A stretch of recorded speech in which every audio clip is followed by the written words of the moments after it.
شہزادی کی شان میں اس اعتراف کے ساتھ کہ بشر کی طاقت نہیں کہ وہ شان سیدہ بیان کرے. اس بی بی کی شان بیان کرنے کے لیے یا اللہ کا قرآن ہونا چاہیے یا مصطفیٰ کی زبان. کون ہے سیدہ کہ جس کے دروازے پہ دونوں جہانوں کے فقیر بھیک مانگنے آئے اسے سیدہ.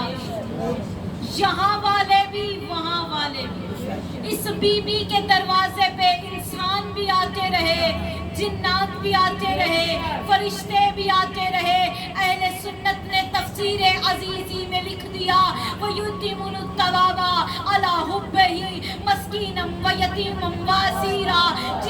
جنات رہ گئے, انسان رہ گئے.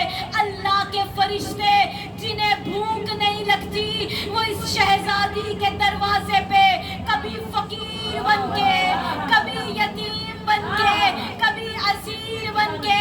مولانا بلال کاظمی نے حد کر دی, فرماتے ہیں سوالیوں کی صدا تک اسیر ہو جائے, سیدہ نہ دے تو زمانہ فقیر ہو جائے. بی بی جناب سیدہ سے صدقہ و خیرات لینے کے لیے, اپنی دعائیں مستجاب کروانے کے لیے, بچوں کے بہترین نصیب لینے کے لیے مل کر با آواز بلند صلوات اللہم صلی علی محمد وعلی محمد. جس بی بی کے دروازے پر دونوں جہانوں کے فقیر بھیک مانگتے, یہاں والے بھی اور وہاں والے بھی. اللہ قرآن میں جناب مریم کی شان بیان کر رہا ہے کہ 3 دن ہو گئے جناب زکریا کو مزدوری ڈھونڈتے ہوئے. 3 دن کام نہ ملا, تھک ہار کے گھر آ گئے. جب گھر آئے دروازہ کھولا تو دیکھا جناب مریم کے سامنے محراب میں کھانا پڑا ہوا ہے. جناب زکریا نے حیران ہو کے پوچھا تھا مریم یہ کھانا کہاں سے آیا ہے؟ تو جناب مریم نے ناز کر کے کہا تھا مالک نے بھیجا ہے, کہا تھا اس نے بھیجا ہے. مجھے دونوں بطولوں میں فرق سمجھ آ گیا.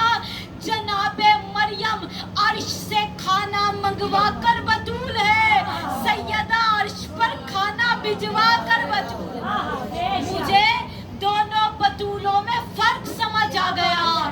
جناب مریم عرش والوں کے ٹکڑوں پہ پلتی رہی, سیدہ عرش والوں کو اپنے ٹکڑوں پہ پالتی رہی.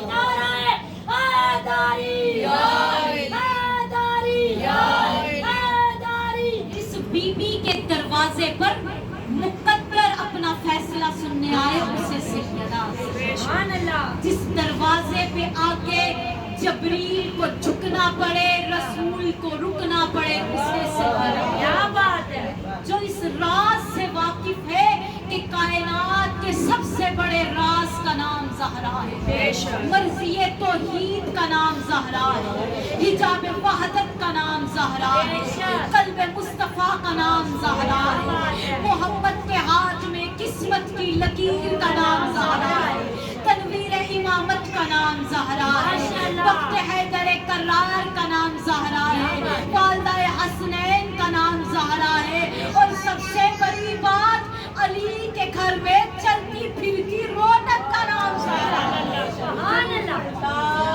اللہم صلی علی محمد وعلی محمد. امام کوفے کے منبر پہ بیٹھے تھے, امام نے فرمایا من احیا لیلۃ القدر, کہ جس نے لیلۃ القدر کی ایک رات جاگ کر گزاری اللہ اس کے سارے گناہ معاف کر دے گا. بے شک. سائل نے کہا مولا کتنے گناہ ہو اللہ معاف کر دیتا ہے؟ امام نے فرمایا تعداد النجوم, ستاروں کے برابر بھی گناہ ہو تو اللہ لیلۃ القدر جاگنے کے عوض معاف کر دیتا ہے.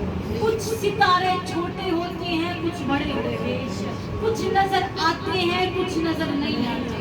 امام نے فرمایا اسی طرح ہمارے گناہ کچھ نظر آتے ہیں, کچھ نظر نہیں آتے, کوئی چھوٹے ہوتے ہیں, کوئی بڑے ہوتے ہیں. اس نے حیرانی سے پوچھا اچھا مولا؟ امام نے فرمایا سمندر کے قطروں کے برابر بھی گناہ معاف ہو جاتے ہیں ایک رات جاگنے کی عوض. کہنے لگا